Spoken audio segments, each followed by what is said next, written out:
அனைவருக்கும் வணக்கம். கண்மணி எபிசோட் 3. கண்மணியோட மார்க்கெல்லாம் பார்த்தோன்னே பேரண்ட்ஸ் டீச்சர்ஸ் மீட்டிங்கில் கண்மணியோட அம்மாவுக்கு வந்து நிஜமாலுமே நெஞ்சுவலி வந்துடுது. அப்படியே சாஞ்சிட்றாங்க, பேச்சு மூச்சு இல்லை. எல்லோரும் பயந்துக்கிறாங்க. டீச்சர்ஸ் எல்லாருமே பயந்துக்கிறாங்க. என்ன பண்ணுறதுன்னு யாருக்கும் தெரியல. ஸ்கூல் ஃபுல்லு சத்தம் போடுறாங்க. இந்த மாதிரி கண்மணி அம்மா விழுந்துட்டாங்க. உடனே வந்து குமரன் அங்கே தான் நிற்கிறான். ஓடி போய் நெஞ்சு மேலே அவங்க தட்டுறான். அதாவது ஃபஸ்ட் எய்ட் பண்ணுறான். நல்லா அவனால் முடிஞ்ச அளவு ஜென்டலாக நெஞ்சு மேலே தட்டி பார்க்குறான். அப்புறம் கண்மணி அம்மா வந்து கண்ணு முழிச்சிடுறாங்க. ஆனால் கொஞ்சம் டயர்டாகவே இருக்காங்க, கொஞ்சம் ஸ்வெட்டெல்லாம் ஆகுது. அப்புறம் உடனே வந்து ஆம்புலன்ஸுக்கு ஃபோன் பண்ணிட்டாங்க முதல்லையே பிரின்சிபல் வந்து. அப்புறம் ஆம்புலன்ஸும் வந்துடுது. அப்புறம் கண்மணி அம்மா கூட்டிகிட்டு ஹாஸ்பிட்டல் போகிறாங்க. அப்புறம் எமர்ஜென்சி வார்டு கூட்டிகிட்டு போகிறாங்க. கண்மணி அம்மா வந்து உள்ளே இருக்காங்க. நர்ஸ் வெளியில் வராங்க, போகிறாங்க. ஒரே பரபரப்பாக இருக்குது. அப்புறம் எல்லோரும் வந்துடுறாங்க.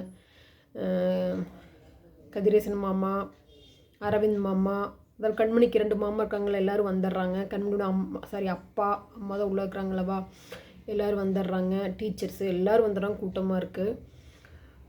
அப்புறம் டாக்டர் வந்து கொஞ்ச நேரம் கழித்து வெளியில் வராரு. வந்து இப்போ உயிருக்கு எந்த ஆபத்தும் இல்லை, உங்களுக்கு வந்துருக்கு ஃபஸ்ட் அட்டாக், ஹார்ட் அட்டாக். இனிமேல் ஹார்ட் அட்டாக் வராமல் பார்த்துக்கணும்.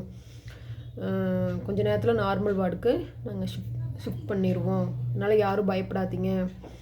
அம்மா யாராச்சும் ஃபஸ்ட் எய்ட் பண்ணிங்களா அந்த அம்மாவுக்கு அப்படின்னு சொல்லி கேட்ட உடனே ஆமாம் குமரன் தான் பண்ணான்னு சொல்லி எல்லோரும் சொல்கிறாங்க.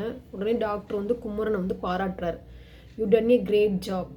நீ அந்த இடத்துல வந்து ஃபஸ்ட் எய்ட் பண்ணாமல் இருந்தீங்கன்னா அந்த அம்மா நேரம் உயிரோடு இருந்திருக்க மாட்டாங்க, அப்போவே இறந்துருப்பாங்க. தக்க சமயத்தில் கரெக்டாக ஃபஸ்ட் எய்ட் பண்ணியிருக்கிற, you done a great job அப்படின்னு சொல்லி பாராட்டுறாரு. அப்புறம் டாக்டர் சொல்லிட்டு போகிறாரு. அப்புறம் எல்லாருமே குமரனை வந்து நினச்சி சந்தோஷப்படுறாங்க. அப்புறம் அந்த அம்மா நார்மல் வார்டுக்கு கண்மணி அம்மா கூட்டிகிட்டு வந்துடுறாங்க. உடனே வந்து கதிரேசன் மாமா, அரவிந்த் மாமா உள்ளே போய் தங்கச்சின்னு அழுகுறாங்க. கொஞ்ச நேரத்தில் எங்களை பயப்பட வச்சிட்டியே அப்படின்னு சொல்லிட்டு சத்தம் போட்டு அழுகுறாங்க. ஏன்னா கண்மணியோட அம்மா கூட பிறந்த ரெண்டு பேர் தான் கதிரேசன் மாமாவும் அரவிந்த் மாமாவும், அதாவது ராஜோட அப்பாவும் குமரனோட அப்பாவும். அப்புறம் அழுகுற பார்த்தோன்னே அரசு உள்ளே வராங்க. இப்படிலாம் சத்தம் போடக்கூடாது, இப்போ தான் அவங்க நார்மல் வார்டுக்கு வந்திருக்காங்க, கொஞ்சம் உங்களுக்கு ரெஸ்ட் வேணும், எல்லாம் வெளியில் போங்கன்னு சொல்லிட்டு எல்லாம் வெளியில் அனுப்பிச்சி விட்றாங்க. அப்புறம் வந்து பார்த்திங்கன்னா குமரன் வந்து வெளியில் வந்து ஹாஸ்பிட்டலில் வராண்டாவில் நின்று வேடிக்கை பார்த்துட்ருக்குறான். கண்மணி கிட்ட போகிறா, குமரா அப்படின்னு சொல்கிறா. இது நாள் வரையில் கண்மணி வந்து அந்தளவுக்கு சாஃப்டாக குமரன் கூப்பிட்டதே கிடையாது.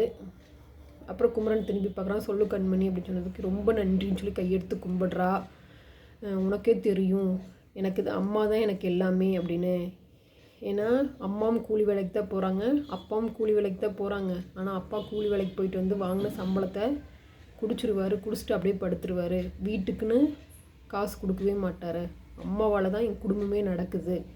அம்மா மட்டும் இல்லைன்னா அவ்வளோதான். நீ காப்பாற்றுனது எங்கள் அம்மாவை மட்டும் கிடையாது, என் வாழ்க்கையை நீ மீட்டு கொடுத்துருக்குற. அம்மா இல்லைன்னா எனக்கு வாழ்க்கையே இல்லை அப்படின்னு சொல்லி அழுகுறா. யார்? கண்மணி. உடனே வந்து குமரன் வந்து ஏன் இப்படி சொல்கிற, உனக்கு அவங்க அம்மா மட்டுமா, எனக்கு அத்தை தானே, அத்தை மேலே எனக்கு பாசம் இல்லாமல் போயிடுமா, அவங்க நல்லா இருப்பாங்க, அவங்களுக்கு எது ஆகாது, 100 வருஷத்துக்கு அவங்க நல்லா இருப்பாங்க அப்படின்னு சொல்லி குமரன் சொல்கிறான். அதுக்கப்புறம் நீ ஏன் அப்புறம் குமரன் திரும்ப என்ன சொல்கிறான்னா, நீ ஏன் அம்மாவுக்கு நெஞ்சொலி வந்துச்சுன்னு தெரியுமா, உன் மார்க்கை பார்த்துட்டு தான். நீ எல்லாத்துலேயும் ஃபெயில் ஆகிருக்க. கஷ்டப்பட்டு கூலி வேலைக்கு போய் உங்கள் அம்மா உன்னை படிக்க வைக்கிறாங்கல்ல, உன்னையும் வந்து கூலி வேலைக்கு அனுப்புனாங்களா? இல்லை கவர்மெண்ட் ஸ்கூலாக இருந்தாலும் நீ படிப்பேன்னு ஒரு நம்பிக்கையில் தானே அம்மா இருக்காங்க. நீ நல்ல மார்க் எடுக்கணுமில்ல, நான் உனக்கு சொல்லித்தரேன், இனிமேல் நல்லா படி, அதுதான் நீ அம்மாவுக்கு தர மருந்து அப்படின்னு சொல்லி குமரன் சொல்கிறான்.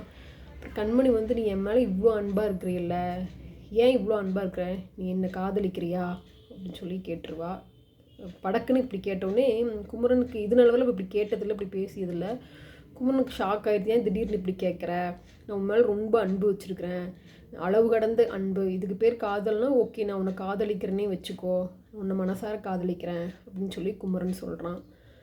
சொன்ன உடனே கண்மணி வந்து நீ எனக்கு டைம் வேணும், நான் யோசிச்சு தான் பதில் சொல்ல முடியும், நாளைக்கு வந்து நம்ம தெப்பக்குளத்துக்கு பக்கத்தில் விநாயகர் கோயில் இருக்குது ஆலமரத்தடியில், பக்கத்துலேயே தெப்பக்குளம் இருக்குது.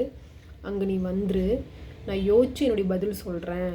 என்னுடைய பதில் வந்து பாசிட்டிவாகவும் இருக்குது, நெகட்டிவாகவும் இருக்கும். எனக்கு டைம் வேணும், நான் யோசிச்சு சொல்கிறேன், எதாக இருந்தாலும் நீ ஏற்றுக்கோ அப்படின்னு சொல்லி கண்மணி வந்து சொல்கிறா. குமரன் வந்து சரி ஓகே நாளைக்கும் பதில் சொல்லு அப்படின்னு சொல்கிறான். சரி கண்மணி என்ன பதில் சொல்லுவாங்கிறத அடுத்த எபிசோடில் பார்க்கலாங்க. நன்றி, வணக்கம்.